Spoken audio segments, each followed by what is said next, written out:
Welcome back to Tech Everlasting. We're on chapter 3 today, and if you remember yesterday, we read the prologue, and that told us a little bit about the setting and some interesting things about something in this setting called the Wood. We learned about a special cottage referred as a Touch-Me-Not cottage of people, the Fosters. And we talked about some foreshadowing, some hints of things that were to come. And in chapter 2, we met one of our characters, May Tuck, an older woman, and her husband, Tuck. And he was sleeping and dreaming, and he sounded kind of like a grumpy character. And found out something unusual about May. She was going to meet her boys, who she hasn't seen for 10 years.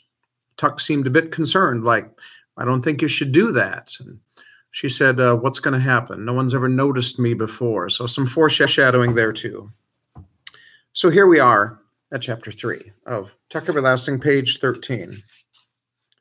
At noon of that same day, in the first week of August, Winnie Foster sat on the bristly grass just inside the fence and said to the large toad who was squatting a few yards across the road, I will, though.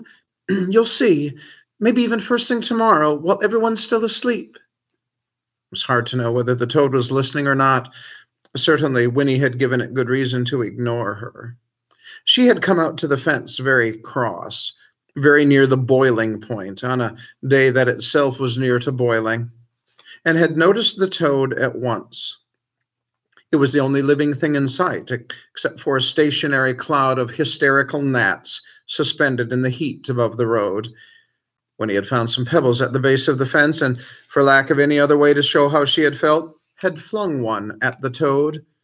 It missed altogether, as she'd fully intended it should. But she made a game of it anyway, tossing pebbles at such an angle that they passed through the gnat cloud on the way to the toad. The gnats were too frantic to notice these intrusions, however, and since every pebble missed its final mark, the toad continued to squat and grimace without so much as a twitch. Possibly it felt resentful, or perhaps it was only asleep. In either case, it gave her not a glance when at last she ran out of pebbles and sat down to tell it her troubles. Well, look here, Toad, she said, thrusting her arms through the bars of the fence and plucking at the weeds on the other side. I don't think I can stand it much longer. At this moment, a window at the front of the cottage was flung open, and a thin voice, her grandmother's, piped, Winifred, don't sit on that dirty grass. You'll stain your boots and stockings. And another, firmer voice, her mother's, added, Come in now, Winnie, right away. You'll get heat stroke out there on a day like this. And your lunch is ready. See, said Winnie to the toad, that's just what I mean. It's like that every minute. Now, if I had a sister or a brother, there'd be someone else for them to watch. But as it is, there's only me. I'm tired of being looked at all the time. I want to be by myself for a change. She leaned her forehead against the bars and, after a short silence, went on in a thoughtful tone. I'm not exactly sure what I would do, but something interesting, something that's all mine, something that would make some kind of a difference in the world.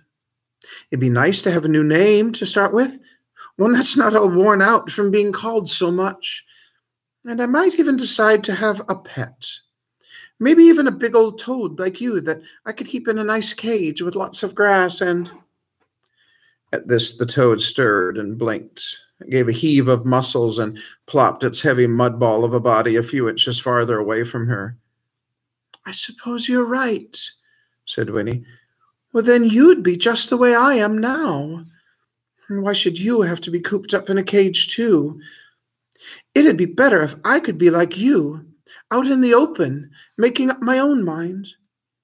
Do you know they've hardly ever let me out of this yard all by myself? I'll never be able to do anything important if I stay in here like this.